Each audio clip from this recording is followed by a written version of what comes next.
This is the Anycubic Photon P1 that you've already seen in a couple of my videos. Today, I'm gonna give you my around 1 month update. While it's not the update I wanted to give, I'm gonna do it anyway. My name's Jim, and this is The Edge of Tech. If you haven't seen my other videos on the Photon P1, they will be linked in the description below. The other videos will go over the specs, the prints I'm getting off this machine, and more. Today, I'll do a quick review of that, but I'll actually tell you what's new and what's going on with my P1. Full disclosure, the P1 is on Kickstarter right now, and at the time of filming, almost has 2,000 backers, and about 19 days to go on the campaign. But why does Anycubic have a printer on Kickstarter? Aren't they a large company? Well, I asked them that and they gave me the following response. I'm actually gonna read their direct response, so if it looks like I'm reading something, I am reading something.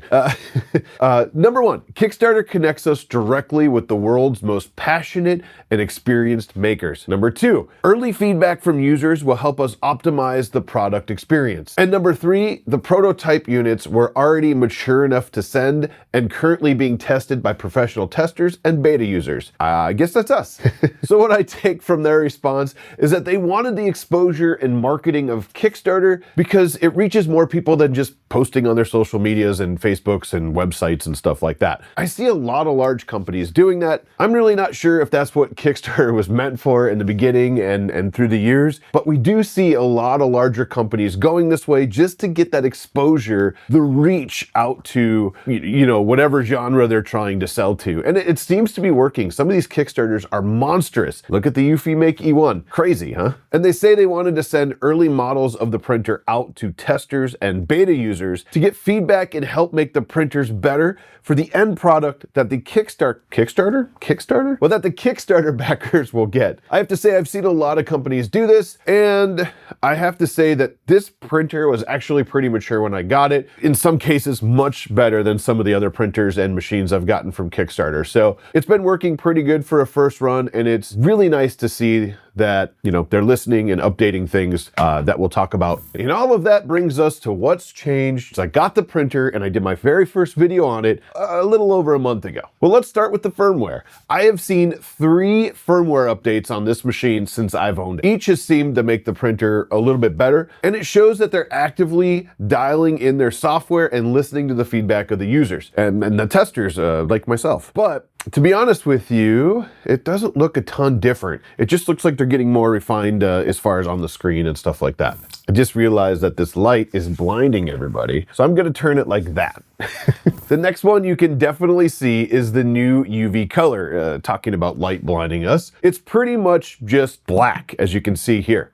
This was the old one, and I already had taken this off and replaced it, but you can see me through it, see? Some users were reporting that they had resin curing or something like that in the printer while the cover was closed. I'm not sure how that was happening unless you were outside or had some crazy like fluorescent lights or something, I'm not sure. But it was reported, and they decided to go a different route with the cover, which is great to see. So this is the old cover, see-through. This one, not so much. If you open this up, you're definitely not seeing through this. I don't know that it's any thicker. It's just pretty much black.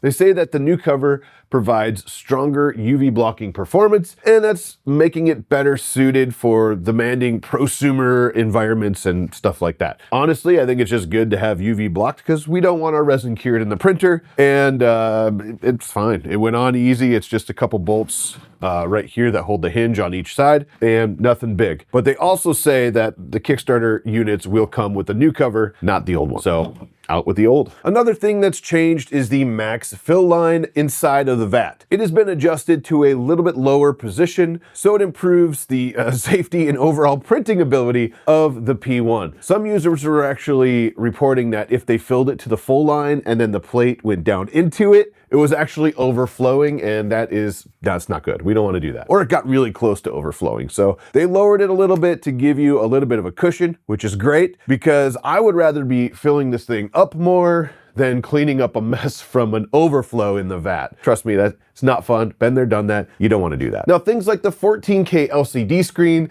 the Light Turbo 4.0 that they say achieves over 92% illumination uniformity, Smart Printing Assistant 3.0, I think that's what they call it, the built-in camera, the easy leveling, the wave release film and the built-in ventilation that they call Air Pure 2.0 are all things that you've seen in my other videos, but they are also what makes this printer a great choice to consider if you're looking for a new resin printer. All those are features that we want to see on resin printers in 2026, right? So they make our lives easier. Now, another thing they just sent me is a brand new updated slicer, and they're working towards a one-click slicing solution where you can just toss your model on there, right on the build point, and just press slice. It's a one-click solution. They are working towards that.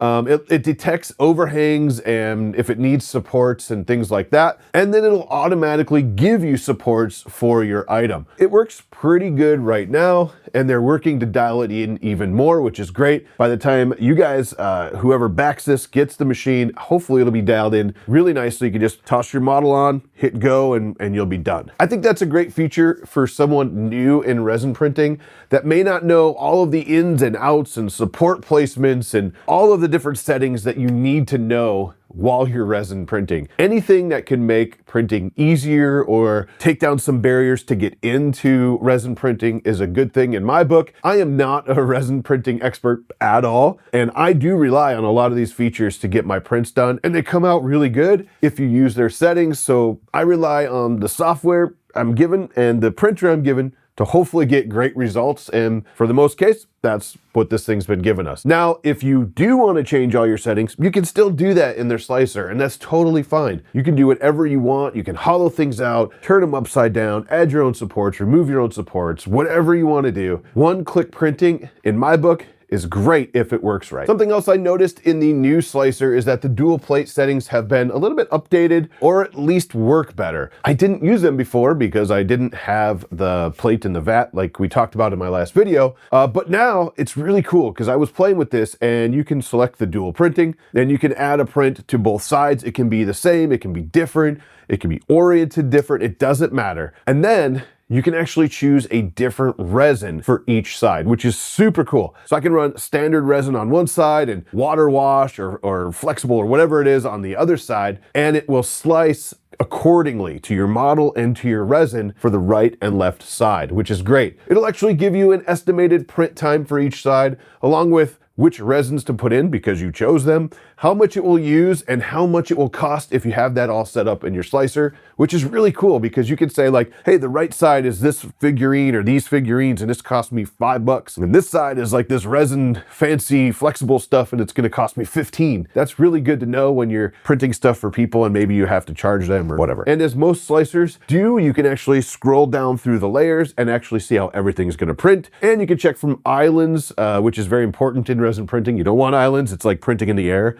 on both sides as well. So it's really cool how they have it set up, and then you just hit slice. It slices it normal and sends it straight to the printer. Speaking of dual printing, I finally got the dual plate and vat for the P1, and I think it's time we check them out right now. So I've cut open the box, as you can see, and if we pop this bad boy open, you can see how it's packed. Here you go. It'll kind of walk you through how to install everything and probably what to use. I haven't looked at it yet, I'm gonna be honest.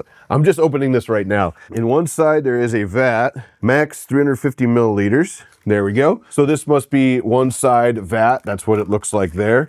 So that's actually kind of bigger than I thought they were gonna be. And that's right. Then the bottom, there is another one. There you go. So there's the vat. I'm gonna get the plate out, and you can see the plate will slide in and clip on like the other one, but it has two build plates on it. Now these are flat. The first thing I'm noticing is it has that texture on it. The texture was really nice. It was easy to get stuff off of that other build plate, which is a big thing in resin printing. One thing I did notice is while these are slanted here on the sides, the top of the build plate isn't. Not gonna lie, I would have loved to see a beveled top here. It just drains so much better when you have the beveled top. So I kind of wish that was a thing. But in this case, it's not. If you're listening Anycubic, please bevel the tops of these so they run the resin off when they're done printing. And we don't have to clean the mess up of it leaking out and you set it in the side and all that. There we go. So this looks like a whole new plate that actually will sit in the bottom of the printer. And then it looks like you will take your vat, I didn't peel the backs yet, and just clip them in. That is true, but there's a little latch here and with arrows. One goes this way, one goes that way. And it looks like you can lock and unlock your vat by sliding these arrows up and down, which is awesome. That means I can just use one of these if I want. In theory, you could just use one if you wanted to do smaller batches. You can use them both. You don't have to take the whole thing out or both of them out at the same time. Not bad. All in all, I think it's a pretty cool idea, and I can't wait to check it out. Along with the new dual vat that I actually got the perforated steel plate as well. I haven't even looked at it yet, so we're gonna check this thing out. So we're gonna pop this bad boy open. As you can see, it's pretty much packaged like any other vat in a big box. We're gonna remove the giant chunk of styrofoam, and the plate is right there. Super simple to see, and you can see that it's perforated just like that. So if I put this up here, it'll kind of zoom in. A whole bunch of holes, and it's supposed to be better for your higher strength stuff and your flexible stuff, that kind of thing. So it comes off the plate easier. I believe that's why they're doing the perforated plate. Can clip in like normal. It is flat on top, but this has holes, so it will drain through, which is great. And that's what it looks like. It's pretty heavy. Another thing they sent me over is this really cool 2-component elastic resin. Since this printer can print with a very wide variety of resins, from very hard to very flexible, they wanted me to show off this really cool resin. It comes in 2 bottles, as you see here, and it is apparently 2 components. The cool thing is it's very elastic when it's done. You can do things like, I don't know, shoes and balls and stuff like that, like you're seeing in the video here. But unfortunately, I don't have the right curing station to actually use this. This needs to be post-cured at 110°C, and yeah, I don't have anything. So I let them know that I won't be able to test this appropriately because there's just no point in me curing it incorrectly and then showing it fail, because that will suck. I am looking into getting what it would take to get this done. I'm looking at curing stations that will do 110°C. Maybe I can revisit this one. And as of now, I would love it. I love this idea. I want to make some really cool, flexible, bouncy things, but I can't do that yet. So in the future, it's coming. Let's talk about how I actually feel about the Anycubic P1 after about a month of using it. I think they've really done a good job listening to reviewers, beta testers, and users that have this thing already. Just from my experience. With the firmware and slicer updates, they're working on making this printer a better all-around whole experience, and that's good for everybody, especially people backing this printer or whoever might buy this printer in the end. I'm excited to start testing the dual plate and vat along with that perforated plate, and as I said in the beginning, this is not the video I wanted to make right now because honestly, life got in the way. You know, between now and Christmas, I've been down with the flu and with life and getting other head colds and stuff like that. It's been really weird start of the year. And I just have not had time between getting the new resins and the plates to get them on here and get stuff tested before I made this video. Hoping to do that soon. Life happens. One thing to know though, is that both of the dual plate and the perforated plate items don't actually come with the printer stock. They're additional items that you order. I believe they're add-ons in Kickstarter. Don't expect that to be in your box if you don't order it extra. So there's that. And one thing I would like to see, like we already talked about a couple times, is a beveled top to their normal build plates so that resin can drip off when it's done. It's such a mess. There is a little slot in the front that you can actually take off the build plate like this and then set it down like that, and it'll drain in. The challenge with that is if you have a big print on there, it doesn't fit. Like it hits the back. I would love to see that beveled build plate, then we wouldn't have to do this part. This drains directly into the printer. Like I said, it just kind of latches on. It's a really cool option, especially if you have smaller prints, or maybe if you can get the print off and then set it on there right away and just let it drain. Again, bevel tops are where it's at, so please make that happen coming up. Overall, I think the P1 is a great choice to look at if you're in the market to buy a new resin printer and you don't want to spend the money on one of the higher cost or higher end ones with less features built in. In 2026, we should be packing in all of the features like we're seeing on the FDM machines into resin now, as many as we can, whatever they can come up with. I'm all for it. Let's make these things as easy to use as FDM going forward, and more people would use them. But definitely look at other people's reviews and takes on this printer as well if you are looking into it. I'm not the only one out here that has this. There's several others and go check out their videos, their experiences, and you know, make your opinion from multiple people, not just from mine. But in my opinion, definitely should be on the list to consider buying. Another thing we talked about earlier is that the Anycubic Photon P1 is on Kickstarter. I really don't see a risk on this one, as Anycubic is a very well-established company. But that doesn't mean there is no risk anytime you back something on Kickstarter. You just have to be aware of that, and they're really just using it for marketing to get spread out to a wider audience and get this thing in front of more faces. So that's my take on the Kickstarter part. Just remember, anything you back there, use money you can throw away. So let me know in the comments below what you would like to see printed on that dual plate setup. I would love to hear thoughts also on the Photon P1 as a printer,